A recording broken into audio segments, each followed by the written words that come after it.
Good day, everybody.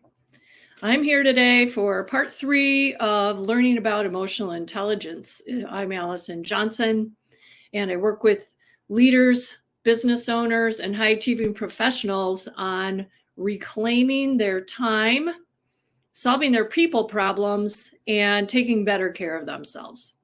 So, we are on an emotional intelligence journey. This is part 3. And I am really excited to talk about this part today. And at first blush, you will learn the topic, which is about exercise. Now, wait a minute. Don't click off.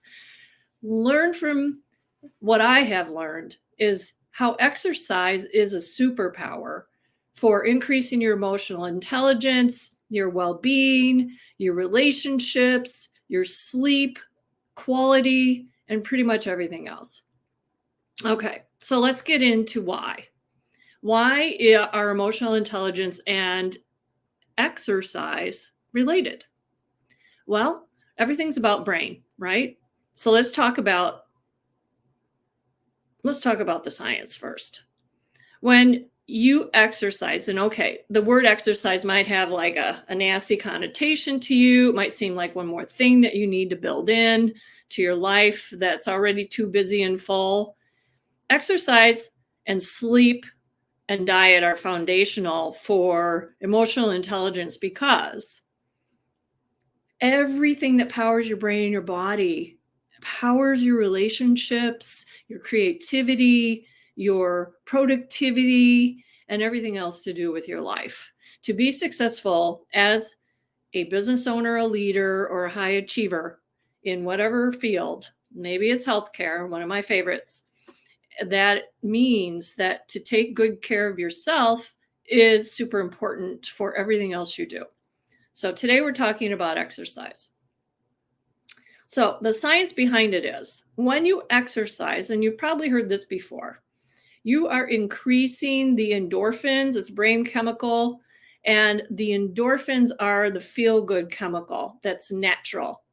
And when you get out there and you move or get on something and you move inside your house, you are increasing endorphins. So I'm not here today to talk to you about exercise as a weight loss methodology or a way to make yourself look better or to lose weight. That's not what we're talking about. And those are also great side effects of exercise.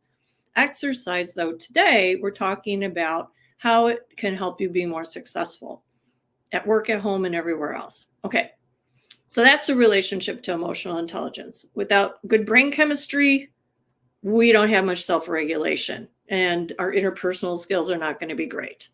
So talked about the science. Now let's talk about the stress busting. Remember, the core pillars of emotional intelligence are how you perceive yourself, and that has to do with your self-confidence, your emotional self-awareness. And we don't have time for self-awareness if we're not doing very well ourselves.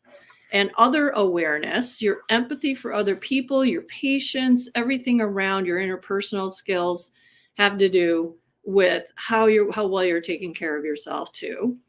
And in addition, your decision-making capabilities is super important to your success in your profession. And we can't really make good decisions. We maybe get a little impulsive. We maybe not think it all through if we're not doing well emotionally and physically. And then lastly, stress management is a huge part of being emotionally intelligent. And exercise is a superb way. If you only do one thing to manage your stress, highly recommend exercise. Now, let's just cancel the word exercise if that's a trigger word for you, because I know it used to be for me. Exercise really means moving your body, using your body. Back in the day, people never had to worry about that because our lifestyles were much more agrarian, or we're moving around a lot. We weren't sitting at desks in front of a computer like we do now, not moving our bodies for hours at a time, unless you have a nice little Fitbit that tells you to get up that you don't ignore. Today, we need to be intentional about moving our bodies in order to stay healthy. And healthy means, your emotional well-being too. They are tied like this: body, brain, emotions, spirit. So you can't just work on, well, you work on one, it helps the others. Let's say that. I'm going to stay positive on that. Okay. So stress busting is really important for hectic lives that we all lead. We all have so much input coming in all the time. Just fielding it all is stressful. So stress is just a factor in life, and how you manage it is huge. So exercise and movement are one way to manage it. And the way that that can work is, if you are using movement in your life on a daily basis, or let's say 5 days a week, you're being intentional about that, you are helping your body, which helps your brain. You help your brain, you manage your stress. You manage your stress, then you deal with other people better, make better decisions, and everything else we just talked about. So that mind-body harmony is a real deal. So ignoring your body and just pushing your mind all the time, using your brains without using your body, will eventually start to backfire. Maybe you'll experience some brain fog. Maybe you just won't feel very productive. Maybe you won't feel motivated. See, they all link together like this. So exercise, let's talk about what else it can do. Exercise promotes better sleep. So if you have a sleep issue, let's say have a lot of insomnia, or you go to bed and then you wake up at 2 a.m. and your mind just keeps going and starts racing. Maybe because of your lifestyle, you have a significant amount of anxiety that's crept in. And that can also happen when you're not taking care of the physical plant. The physical plant is your body and your self-care, your self-preservation, whatever words you want to use. You want to protect your well-being. And sleep is one way. And even more baseline than that, exercise helps you sleep better. So there's zero downfall to moderate exercise, except for you might go in like the weekend warrior and maybe pull a muscle. It's not recommending that at all. Just recommending that you move yourself somehow. Whether you like to bicycle, walk, do a Pilates or a yoga routine at home. For me, just getting outside and walking helps clear my mind. Exercise will also boost your stamina, your creativity. Creativity is big because if you exercise and just let your mind wander around, like maybe you don't listen to a podcast or maybe you don't listen to an audiobook, see what happens if you let your mind wander around when you're physically exerting yourself. A lot of people will say, and I have to say that I've experienced this too, is that when you exercise, things just pop into your head. Maybe you've been thinking about a problem and, a solution will occur to you. I don't think that's not a coincidence, folks. That's because you're allowing your brain to access other thoughts rather than just training it on whatever you're focused on in the moment. If we give our brains free range, creative things are going to happen. And it also feels really good and refreshing. So that you can do during exercise as well. And we're talking about something that's really going to benefit you in the long run. I read a book when I was in my early 50s, and it's called Younger Next Year by Chris Crowley, ChrisCrowley.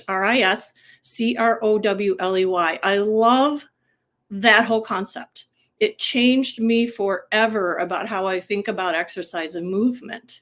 I was like, I'll do it. I have to do. Now it's like a baseline habit that I've created, and I like to help other people do that too. I'm not a physical trainer, but I'm certainly an accountability partner on anything you need to do to feel better and do better in your life. So let's talk about longevity. Do you want to live a long life? I do. Do you want to feel good in your later years? I do. The way a lot of Americans and first world countries, our populations are aging, and they're aging. Of course, you're going to age. What am I saying? I'm aging. We're all aging. Do you want to age in a healthy way or an unhealthy way? So many people have a lot of stress-related disease as they get older. Or, really, exercise is preventative for aging the way many of us do in our lives.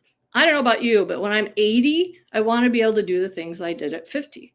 And when I'm 90, I want to be able to move around. I want to be strong. I want to be able to maybe not do some of the things I used to do, but be able to be physical and not let my body restrict me. So exercise is great for longevity. So that's the long haul. I'm a firm believer in that and have come through it the hard way. And if anybody needs any help on this, I'd be glad to help you, because anybody can improve their emotional intelligence, their physical capabilities, and their well-being by incorporating movement into their lives. Okay, I'm preaching because I'm a believer. So here's your call to action. Let's talk about just moving 20 minutes, 5 days a week. However you choose to do that. You want to start slow, because if you start hard, you'll feel like, if you're going to go out and run a mile, you'll probably want to throw up by the time you're done if you've not been doing that on a regular basis. That's just a huge deterrent to feel bad after you try something that's supposed to be good for you. So how about just 20 minutes of movement of any kind, 5 days a week, or even start with 3 days a week. Build up, because at the point I'm at now, and trust me, I'm no physical athlete, if I don't move or exercise a couple days in a row, I will start to feel the effects. Not sleeping as well, muscles feel tense, kind of rusty, not good, mood starts to deteriorate. I don't even talk about how great exercise is for mood. Man, if you're in a bad mood, go out the door or get on your elliptical or whatever you got downstairs or upstairs or wherever it is and move, because you will feel emotionally so much better when you're done. I can't say that you ever want to exercise. I don't know if that ever comes into your brain like, ooh, I can't wait to exercise today. No, it's more about, I love how I feel when I do, and it's worth it. And that gets you going. So call to action, 20 minutes, 2 days a week, 3 days a week, start. And I'm here to say you won't be sorry. Thanks for joining me today on kind of a weird segue between emotional intelligence and physical exercise, huh? Anyway, so if you have any questions, drop them in the comments. I will look, I will reply, and feel free to get a hold of me. Message me on LinkedIn, go to my website, cleocoaching.com/contact, whatever. Love to work with you if this is something or another habit you want to form or another thing that I can help you with. Until next week, I shall see you, and we'll talk about another surprise superpower for emotional intelligence. Thanks.